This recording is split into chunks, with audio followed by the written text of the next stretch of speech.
یزید بن معاویہ دوسرا اموی خلیفہ تھا۔ اس کی ولادت 23 جولائی 645 عیسوی کو حضرت عثمان غنی رضی اللہ تعالیٰ عنہ کی عہد خلافت میں ہوئی۔ حضرت امیر معاویہ رضی اللہ تعالیٰ عنہ کی وفات کے بعد 680 عیسوی کو اس کی خلافت کا اعلان کر دیا گیا۔ یزید کے 3 سالہ عہد حکومت میں 3 اہم واقعات پیش آئے۔ پہلے سال واقع کربلا ہوا، جو اس سے پہلے ہم تفصیل کے ساتھ ڈسکس کر چکے ہیں، جو آپ ہمارے یوٹیوب چینل سے دیکھ سکتے ہیں۔ دوسرے سال مدینہ پر حملہ کیا اور 3 دن تک اسے لوٹا، اور تیسرے سال مکہ پر حملہ کیا۔ یزید بن معاویہ کے 2 بیٹے اور 1 بیٹی تھی، معاویہ بن یزید، خالد بن یزید اور عاتکہ بنت یزید۔ معاویہ بن یزید اگلے اموی خلیفہ بنے۔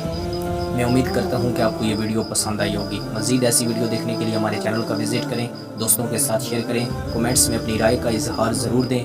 ملتے ہیں نیکسٹ ویڈیو میں۔ اللہ حافظ۔